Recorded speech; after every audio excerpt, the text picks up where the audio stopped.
Hello, everyone in podcast land. Welcome to this week's episode. Today, we're talking about the ROG Phone 6 Pro. We talk about Sony's InZone products, their foray into potentially PC peripherals. And we give you an update to the Nothing phone and their marketing story. Okay, on to topic number one. We're starting off with the ROG Phone 6 Pro. It's the newest gaming-centered phone from ROG, from Asus. It features, the top-of-the-line specs. You got the Snapdragon 8 Plus Gen 1, so not just the regular Snapdragon 8. It has a 6.8-inch 1080p Samsung AMOLED, has a 50-megapixel main camera. It has a 6,000 milliamp hour battery with 65-watt fast charging. One amazing feature, has a 3.5 millimeter headphone jack. Now, it has a bunch of other things too, like it has a 165 hertz refresh rate for its screen and a 720 hertz touch sampling rate, which I think brings the response time down to 23 milliseconds, if I'm correct. It also has an option for 18 gigabytes of RAM. Now, this is a specs monster. Now, and I remember when we originally talked about an ROG phone was back on episode 31, I believe, the ROG Phone 5 Ultimate. And we were kind of like, who needs this phone? Who's this phone for? Why would anyone make a phone so ridiculous? And, obviously they were on the fifth phone at the time, so they saw a market for it, and now they're on a sixth phone. And I'm sure they're going to keep going as long as people keep buying them. But this is a very niche phone for people who want to do a lot of hardcore gaming on their phone. They want the most powerful device you can have. And right now, this is, probably the most powerful device, especially when it comes to gaming, when it comes to playing games on your phone.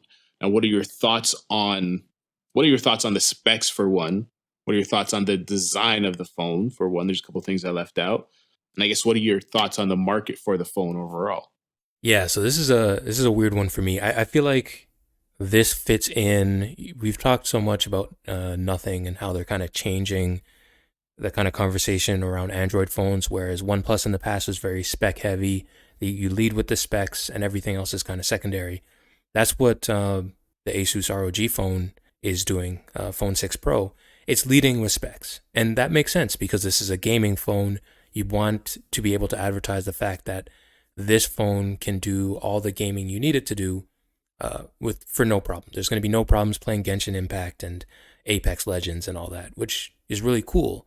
The thing for me is like that's not the phone market that I'm particularly into. I'm definitely more on the side of what Nothing's doing, or even what other phone makers have done in the past, like the Surface Duo, doing things that are different and new in terms of productivity as opposed to just specs. That being said, if you're going to do just specs, I think what this ROG phone is doing is the right move, because they're doing the specs not just to fill up the spec sheet, but to make sure that it is the best phone at gaming, which a lot of people do on their phones.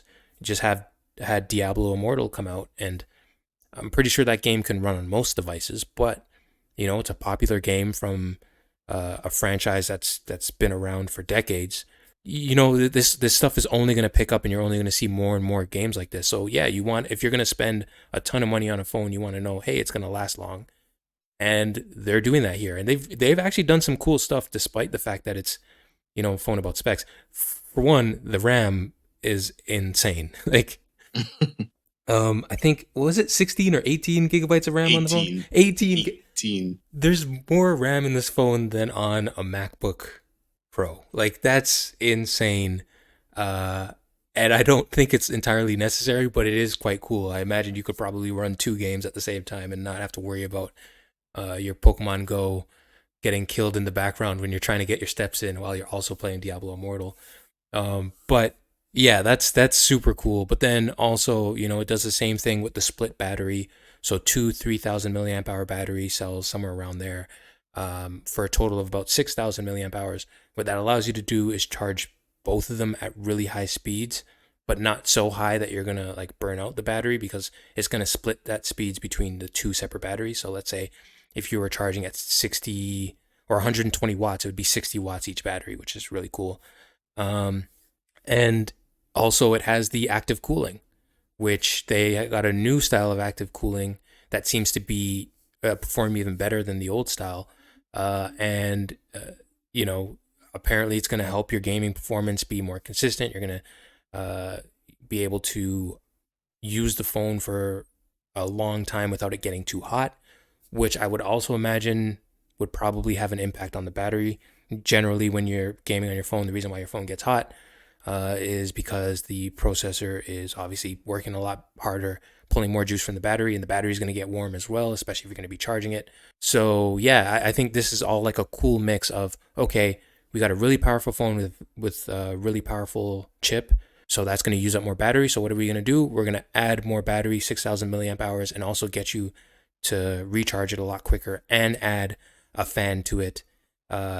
It's crazy, but it's just really cool to see. They're definitely focused on what they want this phone to be. And Mhm. then finally, it's the front of the phone, I think, where it really shines for me. One, it has bezels, which no notch. It's got, symmetrical top and bottom bezels that has all the things you need, including dual speakers, which is fantastic. And I think that's really cool. And then, like you mentioned, the really high refresh rate screen. So yeah, I think this thing, although this phone isn't for me, I definitely think for the people they made this phone for, it's a knockout of the park in terms of every feature they packed into it seems to have gaming in mind and doing gaming the best it possibly can be done. Yeah, definitely. Just to touch back on the cooler that they have, I think they call it the Aero Active Cooler. So I guess what's different about this cooler compared to last year's version was last year it was just a fan. I say just, talking about a phone with a fan on the back of it, but it was a fan that you put on the back of the phone that would blow the air from around you, so just room temperature air onto your phone to help cool it down a bit. Because, like you said, you're playing intensive games, processor heats up, so try and cool it down so it doesn't throttle performance as much. This new model, the Aero Active Cooler 6, actually has a thermoelectric AI cooling system. I think it's called a Peltier. So it actively cools the fan on the back and then uses that to draw heat from the phone and then blow that into the surrounding area, blow that into the air around you. So it's not just, okay, whatever temperature the air is around you, it's using that. No, it's actively cooling, actively pulling heat away from the system and then blowing it into the air. So not only, is it, okay, we're talking about the Snapdragon 8 Plus, so even better performance than what you get on, let's say the Samsung S22 Ultra. It's a step above that, but it can maintain it for that much longer because they have this extra cooling system built into it. Not to mention this Aero Active cooler has 4 physical buttons on the back. So not only does it have the, regular touchscreen gestures, the ROG phones typically have these sort of air triggers on the top, which you can use your index fingers for. But with this cooling system, you actually have 4 more triggers on the back of the phone.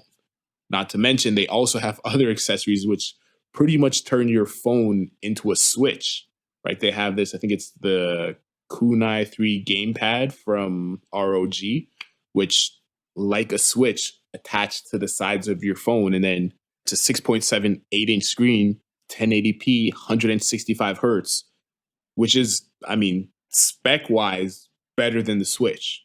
Yeah. But you just, you don't have Zelda, you don't have Mario Kart, you don't have all of those.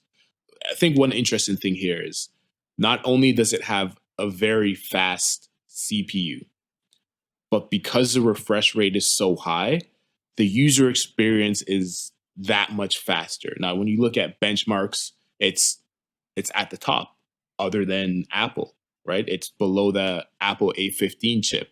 But when you look at refresh rates, it refreshes higher. One, like the screen refreshes higher, the touch sampling rate is higher. So it almost seems smoother. It seems like things are moving smoother on the phone, which is kind of interesting because it's not, okay, we're seeing you don't need the fastest processor around, even though it's not like it has a slow processor, but you don't need the fastest processor around to have a really good experience. And we're seeing, hey, maybe screen refresh rates have a bit more to do with it. Mhm.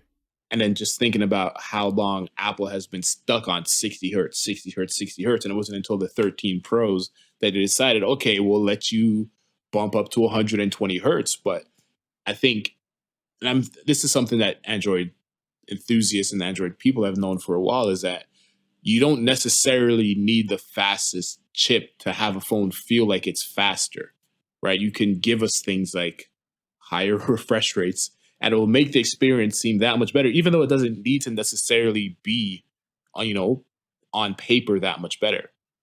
And you mentioned the stereo front facing speakers. Like, we don't need invisible bezels if you're just going to cut a whole lot of our screen anyways. Like, that doesn't really make any sense. Maybe they're doing this in part because it's a gaming phone, so there's a bit more focus on the actual screen size and not taking up screen real estate with your fingers. So it kind of gives you somewhere to hold the phone. It also gives you better sound, but no notch, Mhm. no hole punch, and a headphone jack. Because, hey, if you care that much about gaming, maybe you want to use special headphones. Maybe you want to use gaming centered headphones to give you a better audio experience too. That, you just can't maybe not get the same with Bluetooth, or maybe not for the same periods of time. All right. And it has other amazing things, like has UFS 3.1 SSDs, it has LPDDR5 RAM, it has Wi-Fi 6E. Like, if it's a top of the line spec, this phone pretty much has it. The only thing that I would say it doesn't have is a micro SD card slot. Yeah. If they could somehow have put one in this or added it to this, which, I mean, not somehow, they definitely could if they wanted to. But if they had chose this, then it would be another phone. When we talk about the Sony Xperia 1 Mark IV, another Android enthusiast phone, this ROG phone is pretty much as enthusiast as it gets, right? It has a big screen, it has fast refresh rate, it has a 3.5 millimeters, it doesn't have a notch or anything like that. It has LED, it has multiple LEDs on the back of it for notifications. But yeah, just missing that micro SD card slot. But I mean, all that aside, it's still a great phone. It's still an expensive phone. Yeah. $999, not the cheapest phone. But if you're someone who's focused on gaming, not that bad.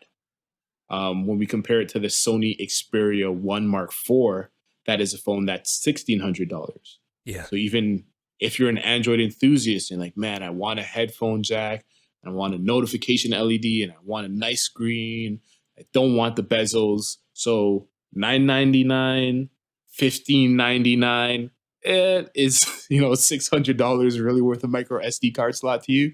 I don't know. You could be the judge of that.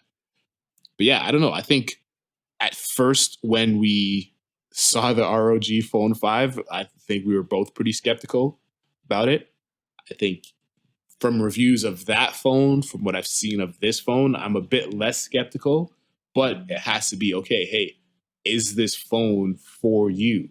Are you someone who games a lot on your phone and you find that, hey, Genshin Impact isn't running as fast as it used to, or Apex Legends Mobile isn't running as fast as I'd like it to be running, I need some more performance, this could be the phone for you. Yeah. But if you don't game it all on your phone, probably not worth the $999 price tag.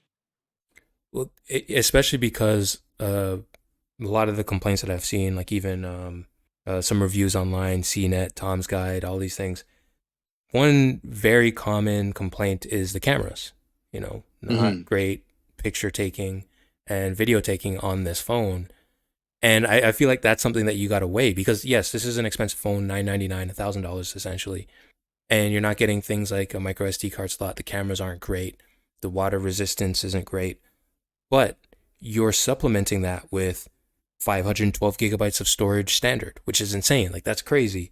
That's once again, more than a MacBook Pro. An AMOLED screen with high refresh rate, a huge battery, all these things. So yeah, you're losing out on a lot of the stuff that you would expect from an iPhone or a Samsung phone in terms of great cameras and, sleek design and stuff like that. Also, I find this design a little bit too much for me, but I think for the right amount of person, the lights and the little screen on the back that shows the different patterns would be cool for a lot of people. But that's what you're paying for. You're paying extra for those things that will completely make your gaming experience better, not necessarily your day-to-day phone usage when you're, want to take a picture of your food or something like that. That's not going to come out all that great. Yeah. But yeah, I guess it's what matters the most to you. Yeah. And our second topic for the podcast comes from Sony and their new gaming line called InZone. It's a bunch of products right now, sticking with a new monitor and some new headsets that are designed for gaming to be used with the PlayStation 5, but most importantly, to also be used with PC. So we have brand new headsets, from some wired ones and a wireless one, and a apparently really good monitor, a 27-inch 4K monitor with HDR 600 support and high refresh rate up to 144 hertz in a monitor that's designed to be used with the PlayStation 5. It does have a PlayStation 5 kind of aesthetic with, the white and black accents and a blue LED along the back and stuff like that. So it looks like it goes well with the PlayStation 5. But a lot of the features, including support for G-Sync and FreeSync, which are PC-specific methods for making sure your frame rate stays consistent. The actual display will match the frame rate that you're playing on your game when you have it plugged into your TV, as well as DisplayPort and HDMI 2.1 support on it. So yeah, this is a great monitor for PCs. Same thing with their headsets. And along with the fact that they've announced, hey, a bunch of games are coming to PC, they have announced that Spider-Man is going to be coming to PC soon. They released Horizon Zero Dawn, the first Horizon, as well as a bunch of other games earlier this year. They purchased Nixies, which is a PC port company from Square Enix about a year ago, or a little less than a year ago.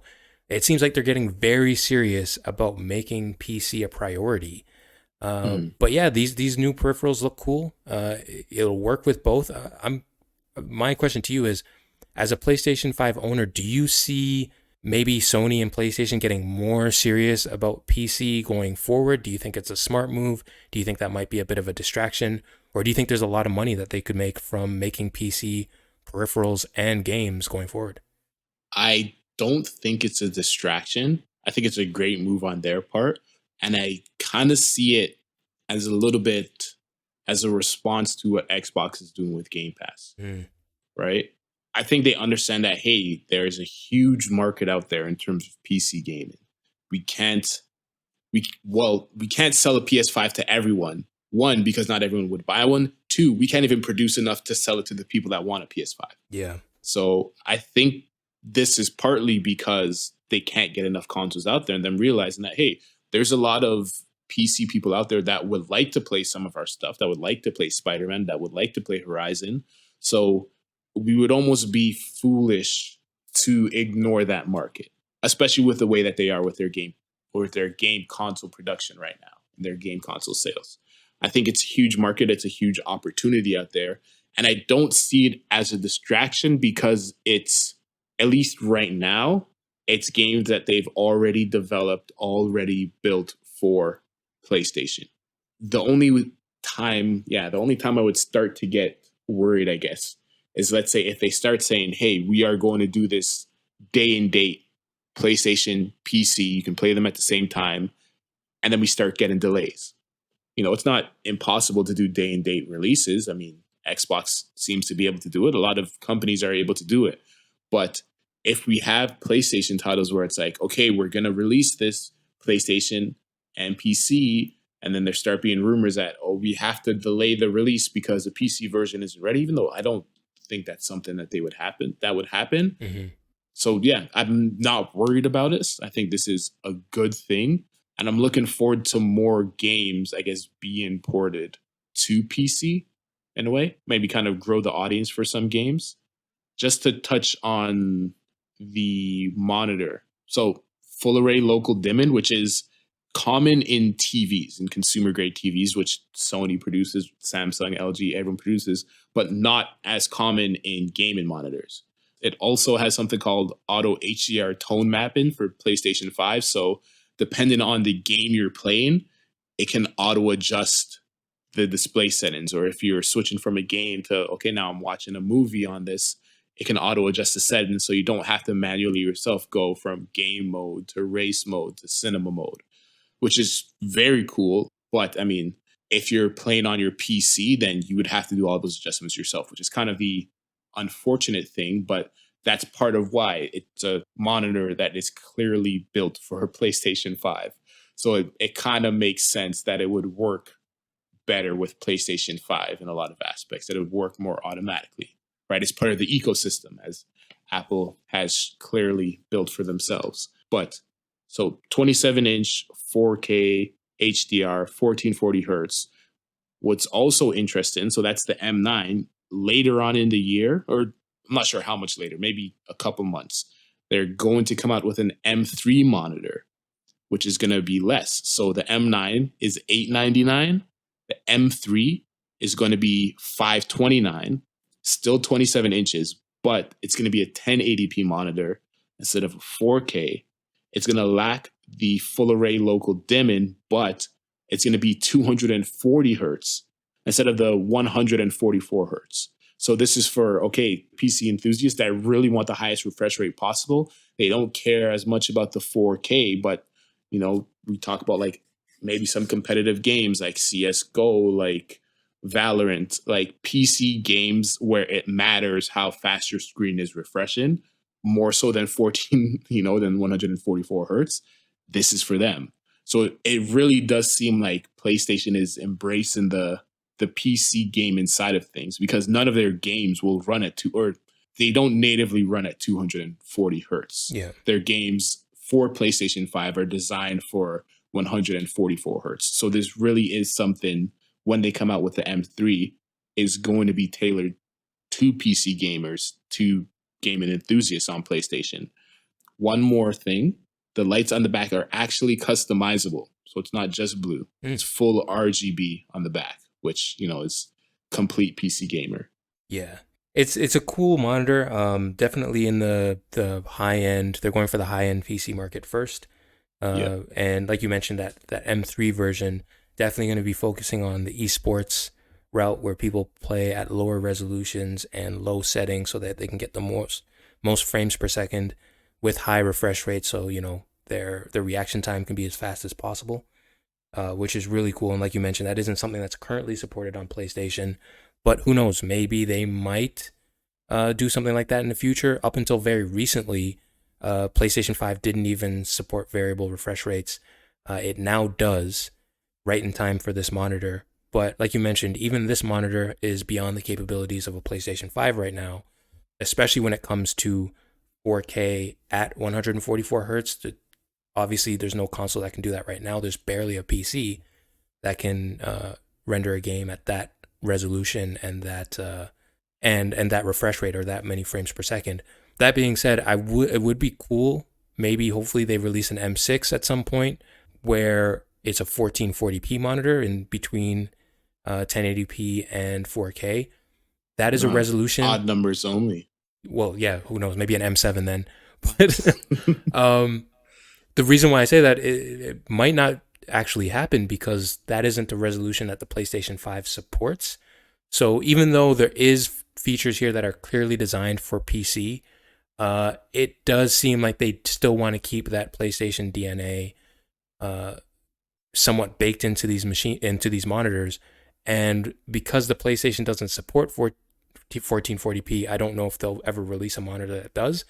But if their PC kind of market grows with these lines, maybe they could potentially see a reason to release a dedicated PC monitor to compete with a lot of the other big players like Alienware and Asus, where 1440p seems to be one of the most popular resolutions out there with high refresh rate monitors. So who knows?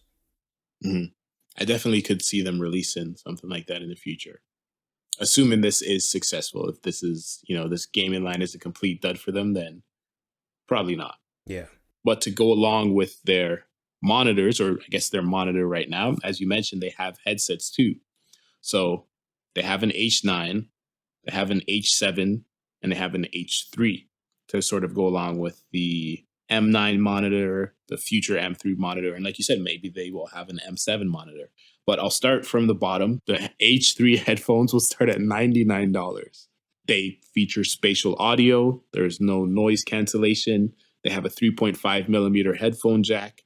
So they offer a wired headphone experience or a USB A adapter. Next up is the H7 headphones. I'm not sure why they skipped the H5. Maybe that's coming later on. But the H7 headphones, they'll cost $229. They feature spatial audio. Once again, no noise cancellation, but they're wireless. They offer about 40 hours of battery life and the same USB A adapter, and they are also Bluetooth compatible. And then their top of the line headphones, the H9 headphones, will cost $299. Spatial audio, just like the other two. These ones will have noise cancellation. Because of that, they offer 32 hours of battery life and are wireless, same thing, USB A adapter and Bluetooth compatible also. So they have 3 headphones. I would say 2 very different tiers. Mm-hmm. You know, the H9, H7, 200 plus, and then the H3 are $99. They definitely will sell the best. Yeah, I think that's already a given. Like half the price, 1/3 of the price of the other two. Unless you really care about noise cancellation while gaming, if you're gaming in very noisy environments, I guess, and you absolutely need a wireless headphone, then yeah, sure, go with the H9, H7s. Just for a reference, now they all just like the M9 monitor, they have the same sort of PlayStation 5 aesthetic. They're mostly white with some glossy black to them. They kind of look like the Pulse 3D headset, the one that originally came out with the PlayStation 5, except they have a microphone that flips down. The other ones, the Pulse 3Ds, have a built-in microphone. This one is almost like an air traffic controller where they have the microphone coming down in front of your face. They have a lot of cool features. One, I don't know, niche one is when you flip up your microphone, it will actually mute the microphone for you. So they don't have to flip it up thinking whoever you're gaming with can't hear you shouting for meatloaf. But yeah, they have some cool features. From the people we've seen that have reviewed them, they fit pretty well. They fit pretty comfortably. I think it's a vegan leather or like a faux leather that they're using. One reviewer compared them to the Pulse 3Ds and said that they are more comfortable. They feel more comfortable, even though it's made of generally the same materials, but maybe it's just, I know the slightly different form factor makes a difference. For reference, I used the Pulse 3D headset. That was $100 at launch. And, I don't have any complaints about them. I mean, they're pretty comfortable. Maybe I just haven't worn that many kinds of headphones. But yeah, these are good gaming headphones. Like I said, I think the H3 will sell the best. It'll be interesting to see if this kind of catches on. I think one thing that the monitor has in its favor is that Sony makes very good monitors, very good, TV monitors, very good regular cinema, regular viewing displays. So they kind of have a one up in the display section that they can bring to gaming monitors. Headset wise, I mean, they have the Sony XM4000s, which are generally seen as the best noise cancellation headphones. Mm-hmm. Maybe they bring some of that technology. Maybe that gives them a one up here too. But I feel like the competition for gaming headphones is pretty steep compared to gaming monitors. I feel like it might be a little bit harder to break into, but that's where something like the H3 comes in, right? Not that expensive. Spatial audio, you can kind of get people into your InZone ecosystem. And then maybe from there, it's a little bit easier to sell the H7s and the H9s. But I guess, what are your thoughts on their gaming centric headphones? Yeah, so these ones, in contrast to the monitors, I think they're a little bit of a missed step. And I'm glad you brought up the Sony XM4s because those are cheaper than or generally they're cheaper than the H9s and H7s because obviously they're an older product. You can generally get them on sale. And I think from what I've seen, they seem better than both the H7s and the H9s at a cheaper price they're just missing a few features like Obviously, a dedicated mutable microphone attached to it, but you can always add that separately. Um, and when I mean microphone, I mean like one that goes directly in front of your face as opposed to like the inbuilt mics around the device. And also, uh, obviously, these InZone products have the spatial audio, like you mentioned, which uh, is a selling point for them. But overall, I think specifically the H9 hasn't done enough to make that price point. Obviously, it depends on how good they sound, and sound for gaming is much different than sound for music. You want your gaming headphones to, have a low end, but not so high where the bass kind of drowns out other sounds, because you always want to be able to hear footsteps from, behind you or whatnot. But then also you want to be able to hear other stuff that's going on in the world around you, especially if you're trying to be competitive. And I imagine with maybe the XM4s with their heavy bass usage, potentially things like footsteps or lower end frequency stuff could potentially drown out what else is going on around you. So yeah, okay, there could be a situation where it's not great for gaming, but I do think the H9s are missing features like a 3.5 millimeter headphone jack. I think that's important for a headset to not just be battery powered. Um, and I definitely think most high end headsets have that feature as a backup, because there's always a situation where you might need a physical connection, but this doesn't. And yeah, it's a little strange. And then even when you think of the Pulse headsets in the past, not just the PlayStation 5 ones, but also the ones for the PlayStation 4, they offered a lot of value for money when specifically talking about using with a console, which I don't know that these H9s or H7s do enough to say, oh, you're going to spend 3 times as much for them. So yeah, I definitely think that they tried to make really good high end gaming products, and I think they hit it out the park with the monitor. Well, at least it seems like they hit it out the park with the monitor. But with the high end headsets, I think maybe they might have settled a little bit too much, considering that they do make great headphones. It would have been nice if they just took some of those, rebranded them, maybe tuned them more for gaming, and launched them at a lower price. But I don't know. You use the Pulse headsets regularly. I've heard you say good things about them. So who knows? Maybe this will just continue that trend and just be even better. Yeah, it could be. Uh, I really think it's going to depend on the H3s. Yeah. I don't know if anyone's necessarily going to take a gamble on a Sony headphone and spend $300 when they could spend $100, Yeah. right? Or maybe you buy $300 Turtle Beaches or someone Sennheiser or someone else who's, I guess, more Proven. Yeah. more proven in the game and headset space. Okay, our final topic of the day is our Nothing Phone 1 update. So I think last episode I said that episode 3 of their series should be coming out. I, guess I was wrong. They didn't include me in the memo, but it actually came out today. So series 3 came out week later than I expected. And, it's once again, they're diving into the behind the scenes stuff, their behind the scenes conversations, the behind the scenes building of the product. One interesting conversation they had was around their camera decision. And they decided, as we've mentioned before, they have 2 cameras on the back. But, most high end, doing air quotes here, high end phones have 3 cameras, have 4 cameras. The iPhone, whatever Pro device has 3 cameras. ROG phone, 3 cameras. Samsung S22 Ultra, 3 cameras. I think 4 cameras maybe. They've decided that, hey, we are doing 2 cameras, and we're doing that because no one uses the other cameras anyways. Everyone uses the main camera.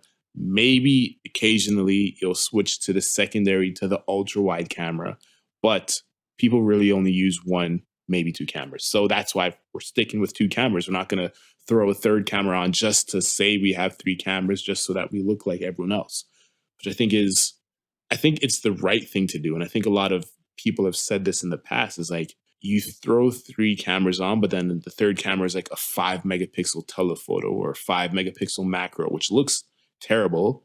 And you get better images if you just use the main camera and you walk up closer to your image. But I think it's good to see behind the curtain a bit to say, hey, yeah, Nothing feels the exact same way. They understand that people don't really need a third camera. And it doesn't unless it's a third amazing camera, you're pretty much just wasting resources, wasting space on your phone. Another interesting side of it they showed too is they went to their factory in India and they had some there and they're saying, hey, every phone one that's sold in India will be manufactured in India. And then they take you through the manufacturing plant where they take the aluminum casing and then they, put the motherboard and the screen and the backing on it. And they take you through the manufacturing and the testing process and packaging and all that, which is something else you don't usually see, right? All these things happen behind the scenes with every phone company. Of course, you have to you have to manufacture the phone somewhere. They have to make decisions on how many cameras to put on the back of the phone somewhere. But I think it's the fact that they're doing this and they're showing everyone, and they're doing this in the public eye. It's kind of it's very good story building, and you don't see companies. I keep on saying this. You don't see other companies doing this. And then another thing to kind of touch back on our topic from before about screen refresh rates. So this doesn't have the fastest processor. It's not going to have the fastest processor out. It's not even going to have the Snapdragon 8 Gen 1, let alone the 8 Plus.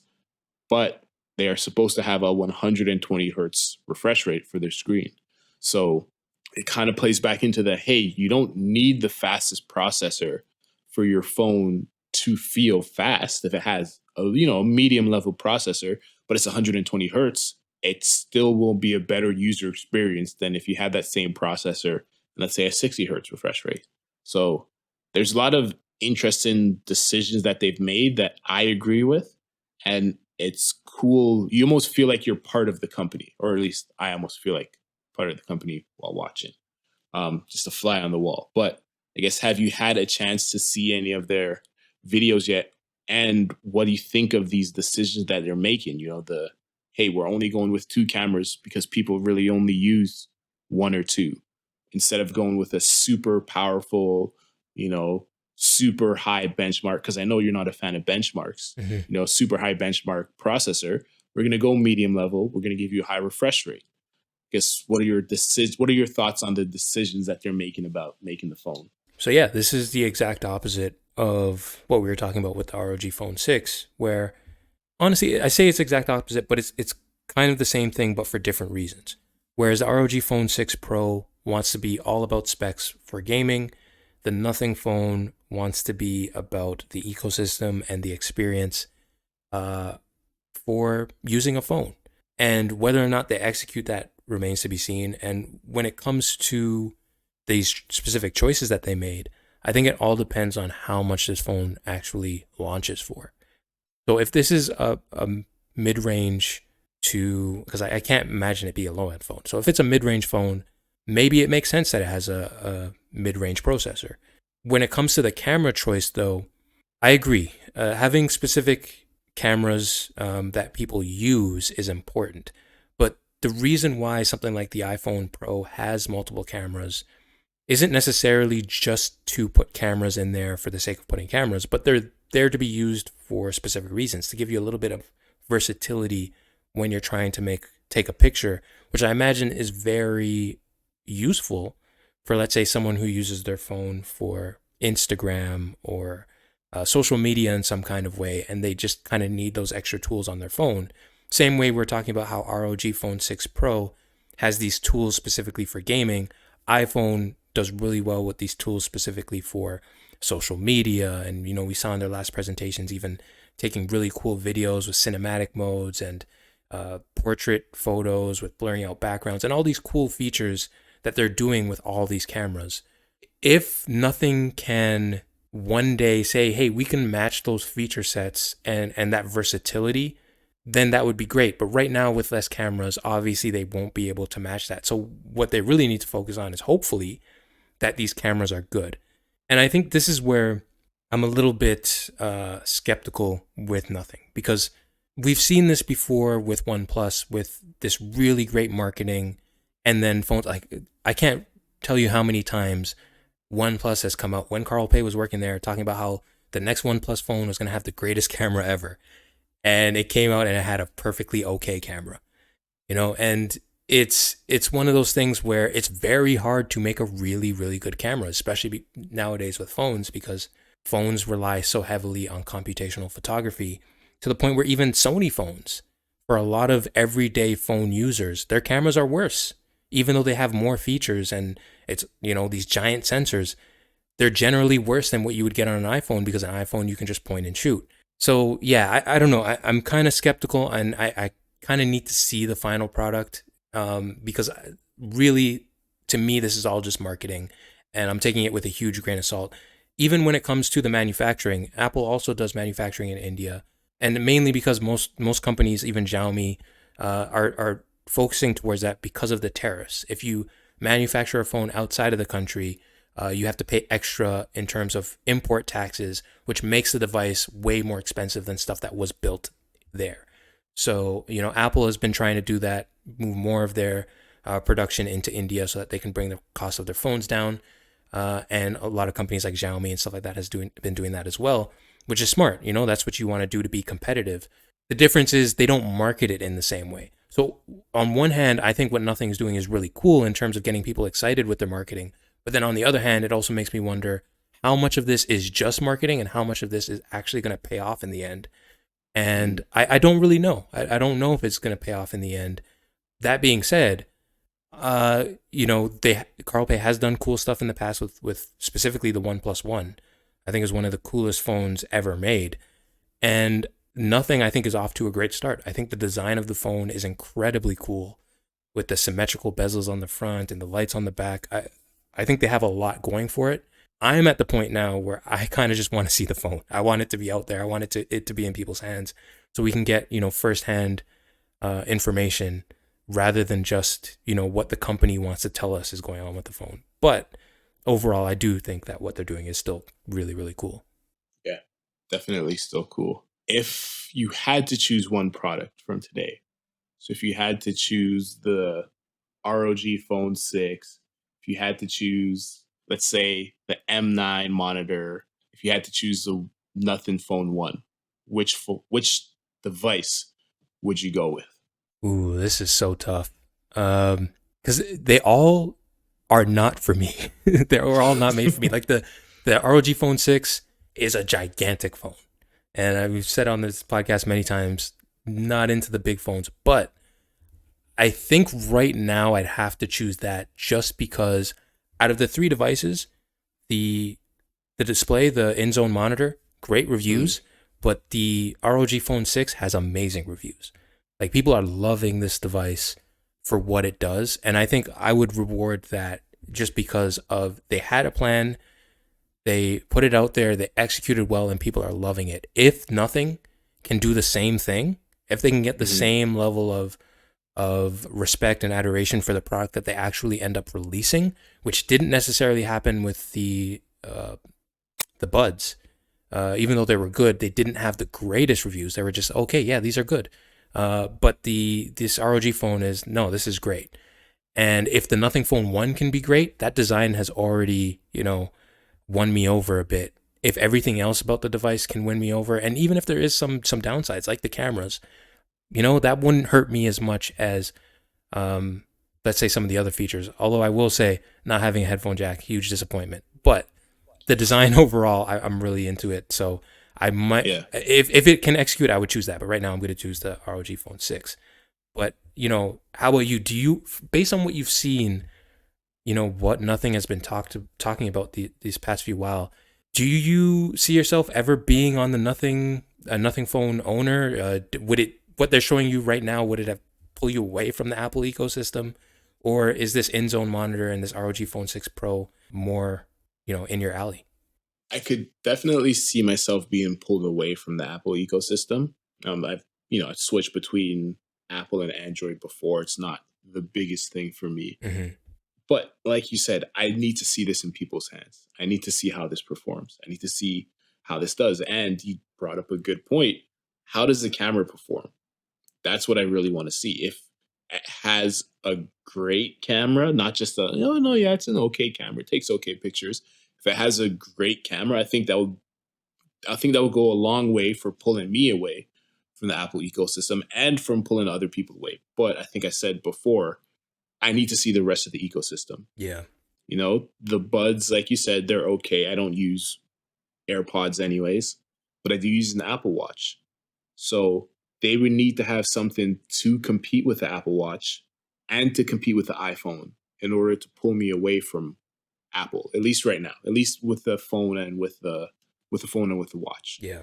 If I had to choose between all of the devices, I'd say definitely the InZone monitor, the most excited for me personally. Hmm.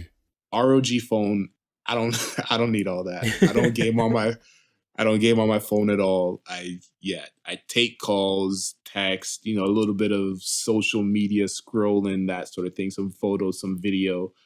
So I don't need that phone. It's an amazing phone, and I like the reviews that it's getting. I like the design of the phone too, because it's not like anything else you see Hmm. apart from ROG. Um, but I'd say the thing that if you gave me all three of them, the one that I would probably enjoy using the most would probably be the InZone monitor. Mainly, like I guess partly because I have a PlayStation 5 to play games with, Yeah. but also I like the design aesthetic of the PlayStation and all of their accessories.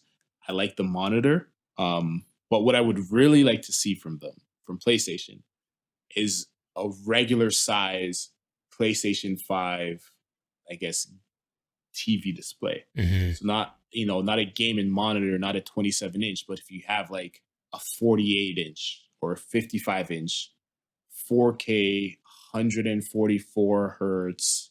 You don't need all the RGB lights, but I mean, why not?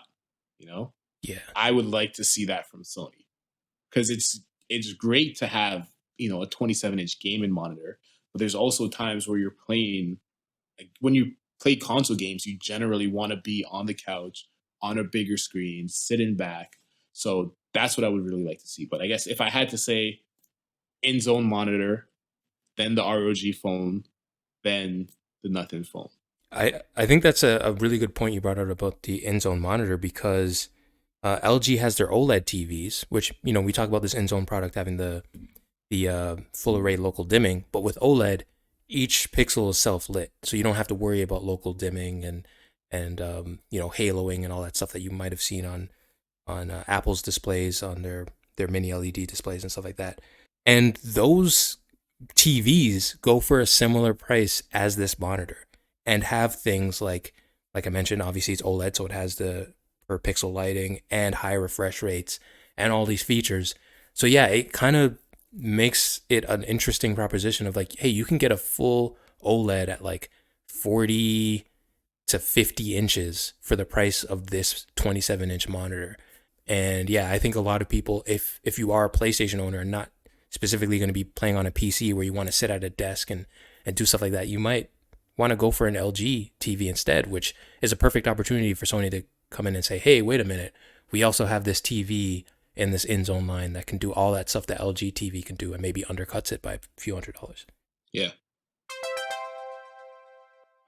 Guess any closing statements? Well, I actually have one question for you. So recently, it's been really tough for people to build PCs. The prices have been astronomically high for components because of chip shortages and mining and all this stuff. But right now, prices are really, really affordable and low. Should someone like me think about rebuilding a PC at this point, in your opinion? Do you think, hey, now's the time? Prices have finally gotten low. Do you think like maybe it's a temporary thing? Do you think crypto is going to come roaring back and then prices are going to come skyrocketing again? Do you think this chip shortage is going to get worse? What's your opinion, just out of the blue, of what you think? Hey, if you're looking to build a PC right now, should you pull the trigger or maybe wait? Definitely pull the trigger. Hmm. Definitely. At least in terms of graphic cards. Yeah, good point. I think, crypto's down right now. Miners are either looking to offload the GPUs that they have, or, people who bought a bunch of them to sell them to miners. I think they're trying to offload what they have also. So right now graphics cards are back down to a reasonable price. I still don't think they're MSRP, but it's not like 2 or 3 times as expensive as it's supposed to be. I think it will come back. I don't think it will be as high as it was, at least not immediately. It'll take some time to reach those levels again. Mm-hmm. So I do think that, yes, crypto will come back, which will cause graphics cards prices to go back up. But I mean, then we're talking about, okay, most cryptos are switching to a proof of stake as opposed to a proof of work model. So GPUs won't be as needed then. But for building a PC, yes, now is the time. Strike while the iron is hot, or I guess while the crypto iron is cold. Yeah. Get a GPU. It's long overdue. I even saw Linus do a gaming build, a PC gaming build for $500. So $500 American, so maybe like 650, 700 Canadian. But still, I think this is a great time if you're someone who's looking to build a PC for yourself, or maybe even, I guess, pay for someone to build one for you. I think now is a great time, especially with the prices of graphics cards.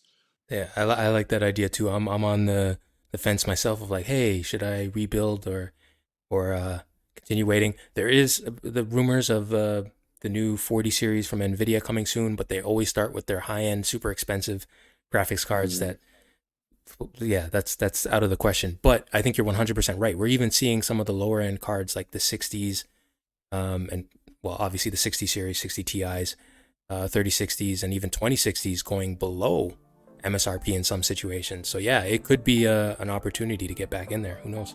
Yeah, definitely. So any PC builders out there, it's a good time for you. Yeah.